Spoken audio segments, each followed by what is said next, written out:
बे मोनसे तुलसी unit extraction unit तुलसी सिट्रनेला बेबादिनो ग्रास लेमन तो बे यूनिटनिफ्राय तुलसी रस बा लेमन ग्रासनि रसखौ दिहुननाय जायो दिनै बे बानायखांबाय तो दिनैहाय मोनसे ओपनिंग सेरेमनी लानाय जादों बे तुलसीनि रसखौनो लेमन ग्रासनि रस बा सिट्रनेलानि रसखौ दिहुननाय जागोन बेवहाय बेखौ बहा दैथायहरनाय जागोन बेखौ जोङो जेनेबा एग्जिबिशनाव लांगोन एग्जिबिशनाव फाननायनि मोनसे सुबिदा दङ बेनि अनगायै फार्मासिउटिकेल दङ बिसोर बेफोरखौ लाङो आरो रसजोंहाय जेरखम दा तुलसीजोंहाय कफ सिराप बेबादि आरो बेबादिनो साबुन थाबुन बानायनाय बा मोनसे मेडिसिनेल बानायनाय बेफोराव नांगौ आरो ओरैनो बाजार मुल्यआवहाय थांनाय बार जे जों तुलसी दिहुनदोंमोन बेखौ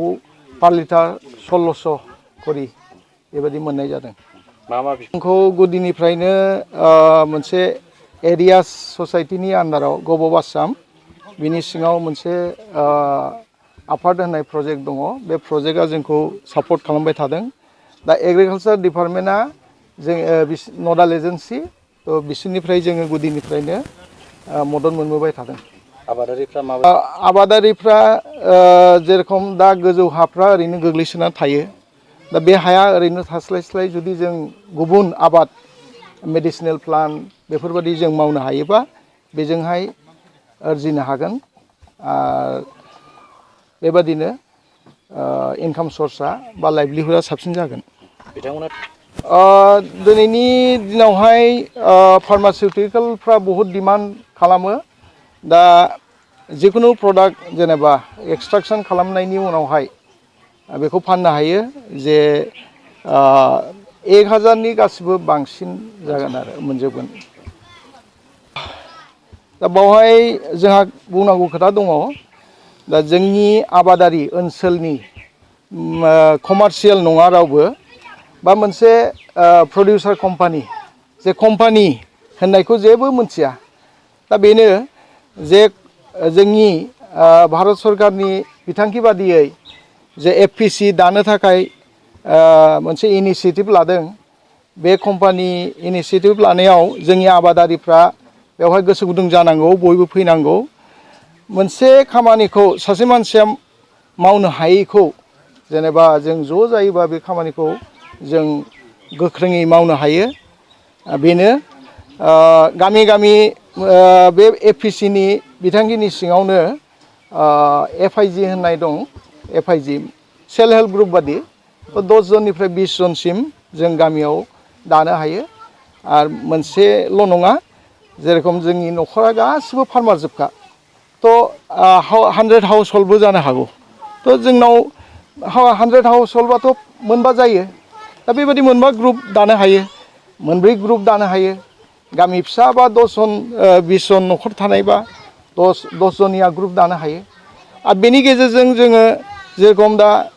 गोबां खामानि दं बावहाय एग्रिगेशननि खोथा दङ एग्रिगेशन खोथा होननाय माने जे सासे मानसिया आबाद जेनेबा 1 मन 2 मनल' दिहुनो दा 1 मन 2 मनाव बाजाराव लांनोबा जोंहा बहुद बावहाय प्रब्लेम बा जेंना मोगा मोगि जानाङो स' जों एग्रिगेशन बयनिबो जुदि दिहुनथाइखौ ज' खालामोबा जोंहा लांनायनि फाननायनि दाम दर खालामनायनि बावहाय हेफाजाब मोनो आरो जोलैनि खेथ्रआव जों दिनै सासे मानसिया जोलै लायनोबा जोलै बायहोनोबा दाम दर खालामनो हाया बा मोनसे गेरेन्टि गोनां जों जोलैखौ मोनबोआ स' जों ज' जायोबा माखासे बेफोरखौ जोङो जयै मोनसे मोजां जोलै मोनग्रानिफ्राय जों लाबोनो हायो आरो बावहाय ट्रेन्सपर्टेशन बा खरसाया जोंहा खम जायो फाननायनि बेलासिम आरो बावहाय मोनसे खोथाखौ आं बुंनो सानबावो जोंनि फार्मार्सफ्रा दासिम जे आबादखौ दिहुनो डाइरेक्ट जों फायखारिनो फानो स' नैबे बिथांखिनि गेजेरजों एफपिसि दानानै जोंनि दिहुनथाइखौ भेलु चेन मोनसे भेलु एडिशन खालामो से जोंनाव डाइरेक्ट र' फानोबा जोङो माइफोरखौ जोङो 500 थाखाल' मोनो नाथाय बे माइखौनो जों प्रसेस खालामोबा जोङो 1000सिम बा 1000नि बारा जों मोननो हायो थ' बेबादिनो माइल' नङा दालियावबो जों प्रसेसिं खालामनो हायो गामि लेभेलावनो जों प्रसेसिं खालामनानै पेकेजिं खालामनानै बेखौ जोङो मार्केटिंसिम फानहैनो हायो दासिम जोङो सोमखोर एग्र प्रडिउसारनि कम्पानि गेजेरजों जोङो आसारबो बानायदों मैखुननि आसार बानलुनि आसार जेरखम दालि जे गामिनि दालि दिहुननाय बेखौ जों पेकेजिं खालामदों थाव गोथांबो जों पेकेजिं खालामदों आरो मोनसे बावाखै जोङो भुटानजोंहाय गलमुरुस होनो ब्लेक पेपार जालुक बेखौहाय जोङो मोनसे एग्रिमेन्ट साइन खालामनाय जादों देग्लाय बोसोरनि गेजेराव जोङो 1 कुइन्टेल हरनांगौ